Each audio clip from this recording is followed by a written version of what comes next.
আপনারা দেখছেন TVN24 news network. সবশেষ আপডেটে স্বাগত জানাচ্ছি আমি Reshma Ahmed. President Donald Trump পারস্য উপসাগরের জাহাজ চলাচল নিরাপদ রাখতে সামরিক সহায়তা না দেওয়ায় কয়েকটি মিত্র দেশের সমালোচনা করেছেন।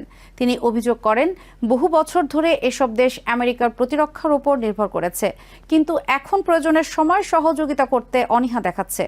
সোমবার ট্রাম্প বলেন, আমেরিকা বিশ্বের সবচেয়ে শক্তিশালী দেশ এবং তাদের কারো সহায়তার প্রয়োজন নেই। তবে তিনি ইঙ্গিত দেন, হরমুজ প্রণালী পুনরায় চালু করার প্রচেষ্টায় মিত্রদের আহ্বান জানানো আংশিকভাবে তাদের আনুগত্য যাচাই করারও একটি উপায়। তার মতে, দীর্ঘদিন ধরেই তিনি বিশ্বাস করতেন যে জরুরি পরিস্থিতিতে অনেক মিত্রদেশ আমেরিকার পাশে দাঁড়াবে না, এবং বর্তমানে পরিস্থিতি সেই ধারণাকেই প্রমাণ করেছে। তিনি বলেন, 4 দশক ধরে আমেরিকা অন্য দেশগুলোর নিরাপত্তা নিশ্চিত করে আসছে, অথচ এখন তুলনামূলক ছোট একটি বিষয়ে তারা যুক্ত হতে চাইছে না।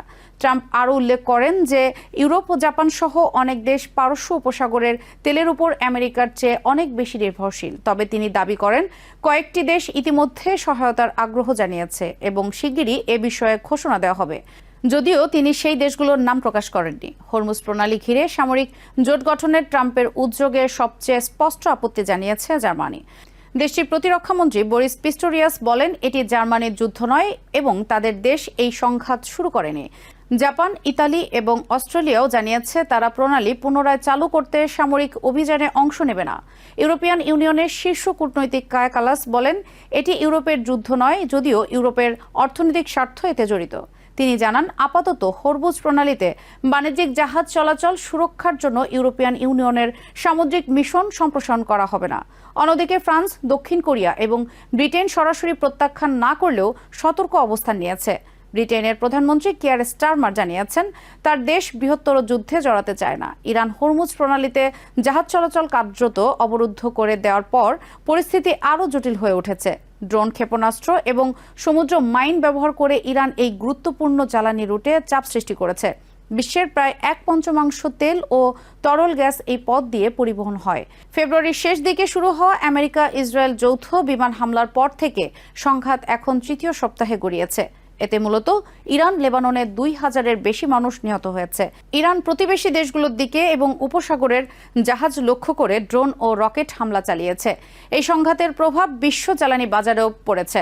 আন্তর্জাতিক বাজারে ব্রেন্ট ক্রুড তেলের দাম এক পর্যায়ে ব্যারেল প্রতি $106 পর্যন্ত উঠে যায়, যদিও পরে তা প্রায় $100 কাছাকাছি নেমে আসে।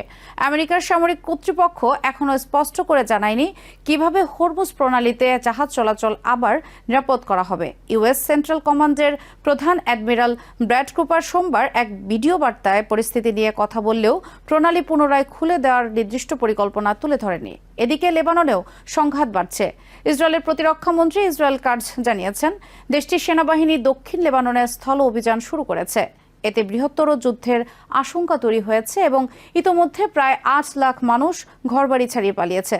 যুদ্ধ শুরুর পর থেকে হতাহতের সংখ্যাও দ্রুত বাড়ছে। ইরানের জাতিসংঘ প্রতিনিধি জানিয়েছেন, দেশটিতে অন্তত 1348 জন বেসামরিক নাগরিক নিহত হয়েছেন। লেবাননে নিহতের সংখ্যা 886 জন বলে কর্মকর্তারা জানিয়েছেন। ইসরায়েলে অন্তত 12 জন নিহত হয়েছে এবং পেন্টাগনের তথ্য অনুযায়ী এ সংঘাতে এখন পর্যন্ত 13 জন আমেরিকান সেনা সদস্য নিহত হয়েছেন। এদিকে হোয়াইট হাউস জানিয়েছে, ইরান যুদ্ধের কারণে প্রেসিডেন্ট ট্রাম্পের সম্ভাব্য চায়না সফরও বিলম্বিত হতে পারে। বিশ্লেষকদের মতে, সংঘাতটি শুধু মধ্যপ্রাচ্যেই নয়, বরং বৈশ্বিক রাজনীতিক ও অর্থনীতিতেও বড় প্রভাব ফেলছে। নিউ ইয়র্ক থেকে সম্প্রচারিত TVN24 টেলিভিশন বিশ্বজুড়ে বাঙালির কণ্ঠস্বর।